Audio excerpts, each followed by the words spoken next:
السلام علیکم معزز سامعین، ہم جس کتاب کا مطالعہ کر رہے ہیں وہ ہے اشفاق احمد صاحب کی لکھی ہوئی کتاب زاویہ۔ ریکارڈنگ پسند آنے کے صورت میں ویڈیو کو لائک کریں، چینل کو سبسکرائب کریں اور بیل آئیکن کو دبانا نہ بھولیے گا تاکہ مزید آنے والی ریکارڈنگز بھی آپ سن سکیں۔ تو چلیے شروع کرتے ہیں زاویہ کا دوسرا باب، جو کہ ہے بچوں کی نفسیات۔ آپ سب کی خدمت میں میرا سلام پہنچے۔ بچے کی نفسیات کے بارے میں بہت سی دلیلیں ایک دوسرے کے متضاد پہ ملتی ہیں کہ یہ بچہ کام کرتا ہے یا نہیں کرتا، تو میرا اس سے کوئی ایسا تعارف نہیں تھا اور میں سائیکالوجی کے بارے میں اتنا کچھ نہیں جانتا تھا کہ جتنا کہ میرے ہم سفر جانتے تھے۔ میرا یہ واقعہ 1952 کا ہے اور مجھے یہ شہزاد کی فرمائش پر یاد آ رہا ہے۔ بہت دیر کی بات ہے کہ میں 1952 میں ملک روم میں تھا۔ روم یونیورسٹی میں اردو پڑھاتا تھا اور ساتھ ساتھ فرانسیسی اور اطالوی پڑھاتا تھا۔ وہاں پر ہمارا ایک دوست تھا مسودی ریاض، وہ بہت اچھا مصور تھا۔ میری بہت اچھے سے مراد یہ ہے کہ اس کی تصویریں گاہے بگاہے بک جاتی تھی اور وہ ہمارا دوست تھا تو اس کے ساتھ ادھر ادھر میں روم میں گھوم پھر لیتا تھا۔ وہ اچھا شریف آدمی تھا، ہمیں بہت آسانی ہوتی تھی کیونکہ اس کے پاس کچھ پیسے ہوتے تھے۔ ہم 3 دوست تھے، ریاق، میں اور ایک ہریجن جو ہندوستان کا تھا۔ ہم اس تار میں رہتے تھے کہ کوئی اچھا سا موقع ہمیں ایسا ملے جہاں پر ہم پیسے خرچے بغیر گھوم سکیں، اس سے پورا فائدہ اٹھا سکیں، کیونکہ پتہ نہیں کتنی دیر یورپ میں رہنا ہے۔ تو ان دنوں 31 دسمبر 1952 کو ریاض کی ایک تصویر بک گئی، تو اس نے کہا کہ میں تمہاری دعوت کروں گا جہاں پر ایمبیسیز ہیں، بہت قیمتی سڑک ہے جیسے ہمارے ہاں شاہراہ قائد اعظم ہے۔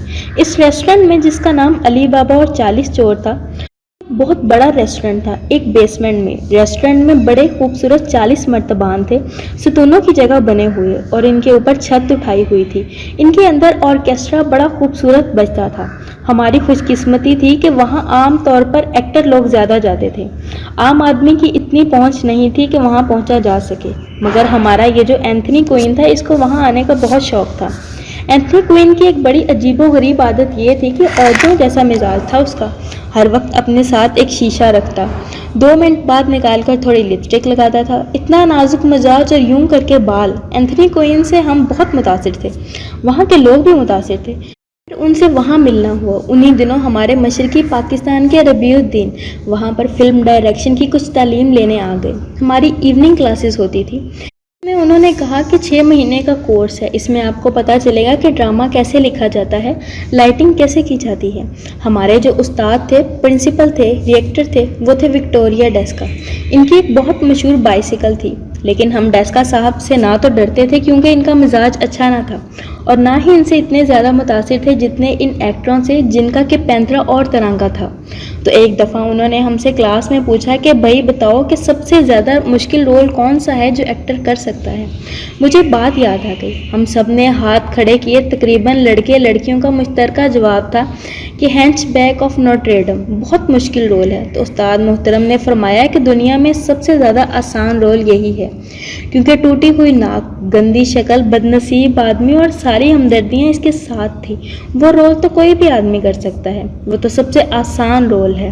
ہینچ بیک آف نوٹر ڈیم اگر کسی نے کیا ہے تو آپ اسے بڑا ایکٹر نہ مانیں۔ مشکل ترین رول یہ ہے کہ عام گھرانے کا ایک عام باپ ٹوپی اتار کے رکھتا ہے، چھتری پکڑ کے رکھتا ہے، دفتر سے آتا ہے اور پھر اس کو اپنا رول کرنا ہے جو سب سے زیادہ مشکل ہے۔ وہ کیا کرے، اس کے پاس کوئی سہارا نہیں۔ یہ بات دوسری طرف چلی گئی تو ہم چلے گئے تھے علی بابا 40 چور والے ریسٹورنٹ میں۔ 30 دسمبر کی رات میں تمہاری وہاں لگواؤں گا اور تم دیکھو گے کہ کس طرح سورج طلوع ہوتا ہے اور سال کس طرح ختم ہوتا ہے، کیا کیا کچھ ہنگامہ ہوتا ہے۔ ہم بڑے خوش نصیب تھے۔ ہم وہاں چلے گئے تو جا کے جب دیکھا تو چھما چھم بینڈ باجے بج رہے تھے اور جہاں بھر کے ایکٹر اور ایکٹریس آئے ہوئے تھے، سارے تقریباً وہیں پر موجود تھے، اور وہ بڑا اچھا زمانہ تھا جب پوسٹ روسل میں اٹلی کی عمارتیں بن رہی تھی۔ جب وہاں گئے تو وہاں سٹیج کے اوپر بلیک نگرو تھے۔ اس زمانے میں بلیک ڈرمز کا بڑا رواج تھا، اب نہیں رہا۔ بیٹ بہت پیاری تھی، ہر ایک کا ناچنے کو دل کرتا تھا۔ اچانک ریاق اٹھا، ہم سمجھے شاید اپنی کوئی ڈرنک یا سگریٹ وغیرہ لینے گیا ہے، لیکن وہ جا کر ملا ان میوزک والوں سے، پھر لوٹ کر واپس آ گیا تو اچانک رومی زبان میں ایک اعلان ہوا۔ ہم سمجھے کہ ہمارے درمیان کوئی پاکستانی موجود ہے جو بہت اچھا گانا بجاتا ہے۔ میں نے کہا شاید ہوگا، میں تھوڑا سا کانپا بھی۔ ابھی تھوڑی دیر بعد ایک اور اعلان ہوا جس میں انہوں نے کہا کہ اشفاق احمد۔ جب انہوں نے یہ کہا تو میری جان عذاب بن گئی، مجھے گانے کا پتہ ہی نہیں تھا کہ یہ کیا ہوتا ہے۔ شاید اب یاد ہو، اب یہ وہاں نہیں ہو سکتا کہ میرا گلا خراب ہو، یوں ہے وہ ہے میں نہیں آ سکتا، یہ ہو ہی نہیں سکتا کہ برا لگتا ہے، یا اللہ مجھے کوئی ایسی بات یاد دلا کہ میں کیا گاتا۔ ہمیں لب پہ آتی ہے دعا بن کے، اس پر ڈرمز تو نہیں بج سکتے، کچھ میوزک بھی نہیں بج سکتا، پھر ڈانس تو الحمدللہ میں گاؤں کا رہنے والا تھا اور ہمارے سکھ علاقے میں بولیاں بہت چلتی تھی۔ میں اپنی کرسی سے اسٹیج پر جاتے ہوئے سوچتا گیا یا اللہ میں کیا کروں۔ اچانک ایک بولی یاد آ گئی، شاید یہی کچھ کام دے جائے۔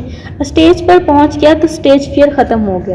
پہلے بھی ریڈیو کی دنیا سے تعلق تھا میرا، پھر وہاں پہنچ گیا اور اپنے کان پر ہاتھ رکھ کر جو اسٹائل ہوتا ہے اس میں گانا شروع کر دیا۔ اس کے سوا مجھے اور کوئی دھن یاد آ نہیں رہی تھی، مجھے خالی ایک ہی بند آتا تھا، اس کے سوا اور نہیں آتا تھا۔ یہی ایک بند میں تقریباً کوئی آدھا گھنٹہ تک گاتا رہا۔ اس کے بعد ونس مور شروع ہو گیا اور میں وہاں کا ہیرو بن گیا۔ اچھے گانا گانے والے آئے ہوئے تھے، نامور گانا گانے والے پیچھے ہو گئے۔ انہوں نے کہا نہیں اشفاق احمد۔ میں نے کہا جی بس میرا گانا اتنا ہی تھا۔ اب جب میں بیٹھ گیا تو میں نے کہا میں تم سے بعد میں بدلہ لوں گا۔ اب چونکہ مجھے اپنی اتنی شیشک مل رہی ہے تو لوگ آ کر مجھ سے دستخط کروانے لگے آٹوگراف کے لیے، اور میں ان کو دے رہا ہوں، اس کو دے رہا ہوں اشفاق احمد۔ میں جس میز پر بیٹھا ہوں وہاں ایک بہت ہی معزز چودھری بنا ہوا تھا۔ دور ایک میز تھی، اس پر ایک نہایت گریسفل خاتون تھی، اکیلی چپ چاپ بیٹھی تھی، تو انہوں نے پلٹ کر ایسے میری طرف دیکھا تو میری بالکل سٹی گم ہو گئی۔ اس کا کچھ ایسا چام تھا، اس کی پرسنالٹی اتنی بڑی تھی، میں اس کے پاس بادب چلا گیا۔ اس نے کہا سی کم آن، میں بیٹھ گیا۔ اس نے کہا گیو می سائن، مجھے بھی دیں آٹوگراف۔ اس پر لکھا بخدمت ملکہ عالیہ انگرڈ برگمان اور نیچے اپنا نام لکھا۔ اب اس کے بعد وہ انگریزی میں پوچھتی ہے واٹ یو ہیو ریٹن، تو میں نے کہا I have written your name, اور مجھے یہ بڑی آرزو تھی۔ میں خوش اس لیے اٹھ کر آ گیا تھا کہ اتنے قریب سے اتنی بڑی آرٹسٹ کو دیکھنے کی حسرت تھی، تو آپ کی خدمت میں آ گیا۔ وہ کہنے لگی تھینک یو ویری مچ، تو میں نے کہا کہ رسلنی سے بھی ملنے کو میرا بہت جی کرتا ہے۔ وہ اس کے خاوند تھے، تو اس نے اپنا کارڈ دیتے ہوئے کہا کہ مجھے رنگ کریں، میں آپ کو وقت دوں گی کہ فلاں دن اور پھر آپ آئیں۔ ایک دن میں نے ٹیلی فون کیا، اس نے کہا آپ آئیں اور دوپہر کا کھانا ہمارے ساتھ کھائیں۔ رسلنی باوجود اس کے کہ وہ سیٹ پر ہوں گے لیکن انہوں نے وعدہ کیا ہے کہ میں آ جاؤں گا اور کھانا اکٹھا کھائیں گے۔ This will be sort of family union, ہم تم کو ایک گھر کا ہی بندہ سمجھتے ہیں۔ میں نے کہا جی آئی ایم آنرڈ، عزت افزائی کی بات ہے۔ تو لو جی میں وہاں پہنچا، کار چلاتا، پولین اسے کہتے ہیں، تو پولین کے مطلب ہیں چوہیا کار۔ صابن دانی تو آپ لوگوں نے یہاں نام رکھا ہے نا، اس کو تو پولین چوہیا کار کہتے ہیں۔ میں تو پولینو میں وہاں پہنچا، ولا کوئی روم سے 21-22 کلومیٹر کے فاصلے پر تھا۔ جب میں وہاں پہنچا تو میرا خیال تھا کہ امیر لوگ ہیں تو اچھا خاصا بڑا سا گھر ہوگا، لیکن جی وہ تو اتنا بڑا گھر تھا اور اتنے ایکڑ پر پھیلا ہوا تھا کہ میری سٹی گم ہو گئی اس کو دیکھ کر۔ باہر کھڑے دربان نے پوچھا کہ آپ کو کس سے ملنا ہے؟ نیرو پاکستان، میں نے کہا۔ کہنے لگا سی کماندار۔ اس نے وہاں سے ٹیلی فون کیا، اندر سے اسے کہا گیا ہاں بڑا گیٹ کھول دو، آنے دو اندر۔ اب جب میں وہاں بڑا گیٹ کھول کے چھوٹی کار اندر داخل کی تو یہ میری زندگی کی شرمندگیوں میں سے ایک تھی۔ انہوں نے گڑ گڑ کر کے بڑا سا دروازہ کھولا، کوئی ملنے والا ہے تو اس میں سے چوہیا کار جا رہی ہے۔ مجھے بہت افسوس ہوا، یا اللہ یہ کیسی کار ہے، کاش اس وقت کے لیے اور بڑی کار مل جاتی۔ جا کے اس کو روکا۔ اس چوکیدار نے کہا ابھی آپ کو تھوڑا سا پیدل اور چلنا پڑے گا، آگے آپ کو ایک اور برق اندر ملے گا باوردی، وہ آپ کو لے جائے گا آگے۔ گئے تو ایک اور باوردی آدمی ملا، اس نے بڑے ادب سے سلام کیا، اس نے کہا آئیے میرے ساتھ، اور لے کر چل پڑا۔ ایک برآمدہ بہت خوبصورت، اس کے اوپر بیلیں لٹکی ہوئی تھیں۔ اس نے وہاں جا کر کہا میری حد یہاں ختم ہوتی ہے، اب یہاں آپ کو ایک اور صاحب کے ساتھ جانا ہوگا۔ اور صاحب جو کہ مرد اور عورت تھے، ان کو میں نے گریٹ کر کے ان کے ساتھ چل لیا، تو انہوں نے کہا کہ میڈم بہت خوش تھی، سب کو بتایا تھا کہ ہمارا ایک معزز مہمان آ رہا ہے۔ جا کر ایک بڑے ہال میں انہوں نے مجھے اس خاتون نے اس مرد نے بٹھا دیا۔ ایک لمبی سی میز تھی کالے سیاہ رنگ کی، اور اس کے اوپر میں اکیلا بیٹھا تھا، تو انہوں نے کہا ہم نے میڈم کو اناؤنس کر دیا ہے، وہ آتی ہوں گی۔ میں نے کہا بہت خوشی کی بات ہے۔ انہوں نے کہا وہ معذرت کر رہی تھی کہ تھوڑا سا آپ کو انتظار کرنا پڑے گا۔ اب بیٹھے بیٹھے مجھے کوئی مشکل سے 5-4 منٹ ہوئے تھے اور میں تھوڑا سا بور بھی ہو گیا تھا۔ وہاں سیڑھیاں تھیں 8-10، وہاں سے ٹپ ٹپ کرتا ایک لڑکا جس نے نیلی نکر پہنی ہوئی تھی، کالے سیاہ بوٹ تھے اور کتنے سارے بٹنوں والی ایک جیکٹ سی پہنی ہوئی تھی، وہ نیچے اترا۔ لڑکا کوئی 7-8 سال کا تھا، نیچے اترا، کھٹ کھٹ کرتا مجھ تک پہنچا۔ میں نے اس کو مسکرا کر دیکھا اور بلایا، اس نے کوئی جواب نہ دیا اور سیدھا میرے پاس آ کر کھڑا ہو کر غور سے میری شکل دیکھنے لگا۔ اب میں بڑا امپریس ہو رہا تھا۔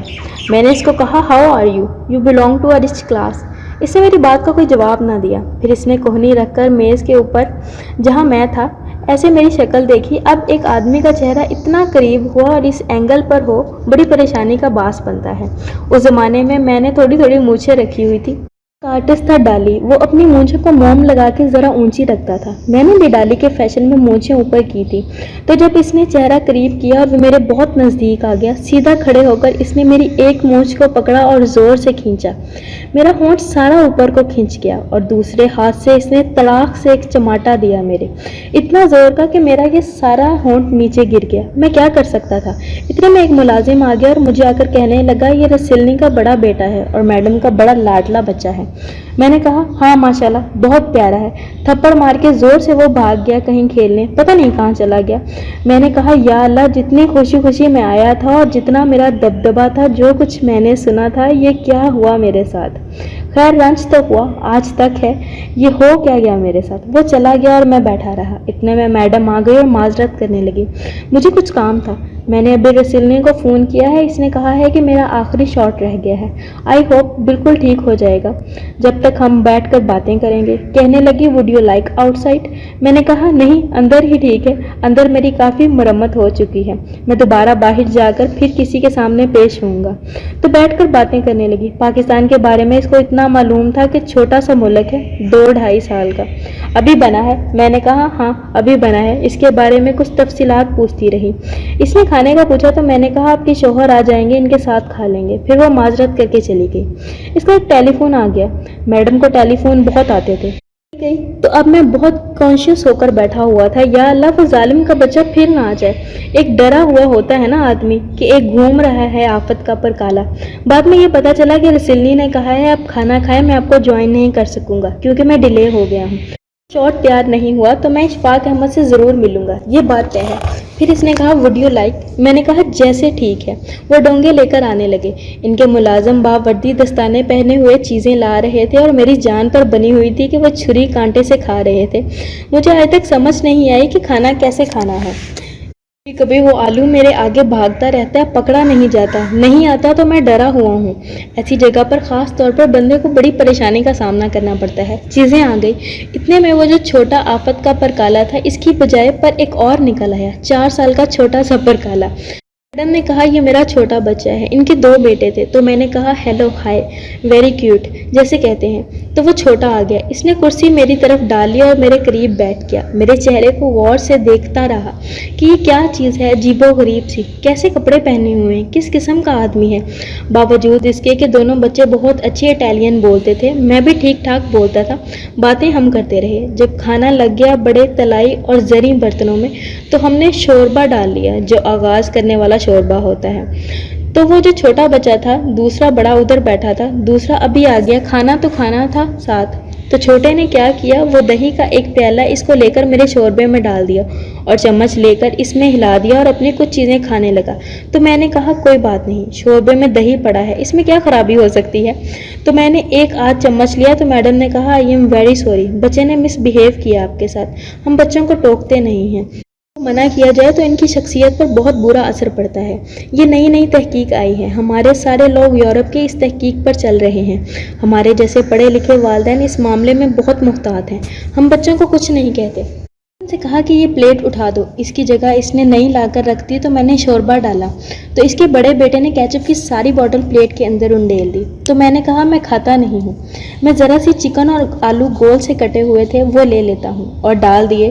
اور جو وہ بڑا بیٹا تھا، اس نے دیکھا کہ یہ بڑے شوق سے کھانے والا ہے، ابھی ایک نوالا لیا تھا کہ اس نے اپنا آلو چڑھایا فوک کے اوپر اور یوں تلکا کے ٹھک کر کے، جیسے غلیل نہیں ہوتی، میرے ناک کے اوپر۔ میں بہت اچھے کپڑے پہن کر گیا تھا، ٹھن ٹھناٹن مرچیں ڈال کر آلو وہ گیا۔ اس نے کہا پھر میں معذرت چاہتی ہوں، اگر ہم ان کو کچھ کہیں گے، منع کریں گے تو ان کی شخصیت پر برا اثر پڑے گا، ہم نہیں چاہتے کہ بچے کی شخصیت خراب ہو، یوں آگے چل کر وہ بہتر انسان بنتا ہے۔ میں نے کہا ہاں کوئی بات نہیں. پھر میں نے ہاتھ ایسے کیے جو بھی آدمی پروٹیکشن کر سکتا ہے لیکن ہو نہیں سکی. ہاتھ ایسے کیا تو چھوٹے نے کھڑے ہو کر میرے پاؤں کے اوپر اپنا پاؤں بڑے زور سے مارا. اس کے نیچے لوہے کے وہ لگے ہوئے تھے نیلز. میری چیخیں نکل گئی خوفناک قسم کی. میں نے سوچا کس لیے یہاں آ گیا, دفع کرو, لعنت بھیجو, یہ ایکٹروں کے گھر ہوتے ہیں. میں کہاں پھنس گیا. اتنے میں رسلنی کا ٹیلی فون آ گیا تو ملازم نے آ کر اعلان کیا. اس نے کپڑا رکھا, ٹک ٹک کرتی اوپر چلی گئی. اب میں اس کی طرف دیکھ رہا ہوں, اوپر جا رہی ہے. اب جا کر ٹیلی فون سننے لگ گئی ہے. جب وہ ٹیلی فون سن رہی ہوگی, بچے دونوں طاق میں بیٹھے تھے. میں نے گالی دی, سور میں تیرا گاٹا اتار کے رکھ دوں گا کتے. اس بیچارے نے کبھی گالی نہیں سنی تھی. اتنی گندی گالیاں جتنی مجھے آتی تھی, جو کہیں بھی نہیں آ سکتی تھی, تو وہ کام گیا. اس نے زندگی میں کبھی ایسا دیکھا نہیں تھا. وہ بیچارے ڈر گئے اور رنگ فاق ہو گیا. میں نے کہا اگر تم نے آواز نکالی تو کوئی اٹیلین نہیں, کوئی انگریزی نہیں, خالص پنجابی. تو پھر ایک کیتا نا گل وڑ کے تھالی وچ رکھ دیاں گا. اور اب چہرے سے پتہ چل گیا تھا اور دہشت آ گئی تھی ان پر. اتنے میں وہ اپنا فون سن کر واپس آ گئی اور انہوں نے کہا وہ پھر معذرت کر رہے ہیں. کوشش میں کر رہا ہوں, موقع اگر مجھے مل گیا تو میں جانے نہیں دوں گا. میں نے کہا بڑی مہربانی. پھر وہ کھانا کھانے لگی اور دونوں بچے بھی. ہم بھی کھانا کھاتے رہے اور کھانے کے دوران جب ہم اختتام پر پہنچے تو میڈم نے کہا پروفیسر دیکھا آپ نے, اگر بچوں کو ڈانٹا نہ جائے تو شخصیت کیسی ہوتی ہے, پرسکون ہوتی ہے, کس شرافت سے کھانا کھا رہے ہیں. ہاں بالکل ٹھیک ہے, نفسیات کا اچھا اصول ہے. سائیکالوجسٹ کہتے ہیں کہ چونکہ بچے میں ایگریشن ہوتا ہے تو اس کو نکالنے کے لیے تکیہ لے کر ڈنڈے کے ساتھ ستون کے ساتھ باندھ کر پنچ مارو. کسی پر لکھ دو اماں جی, کسی پر لکھ دو ابا جی. اماں پر غصہ آئے تو اماں پر, اور ابا پر غصہ آئے تو ابا پر ٹھا ٹھا, اور اس طرح سے ایگریشن نکل جاتا ہے. ان کا خیال ہے. چنانچہ پوری ایک دہائی میں کہوں گا سائیکالوجی اس بات پر مصر ہے کہ ان کا اگریشن نکل جانا چاہیے. ماں باپ کے خلاف اگریشن تو ہوتا ہی ہے. بہتر یہی ہے جو طریقہ اب خاص طور پر برٹش سائیکالوجی میں ہے, یہ کہتے ہیں نا ڈانٹنا ڈپٹنا, اس کو اس کا مقام بتانا بہت ضروری ہے.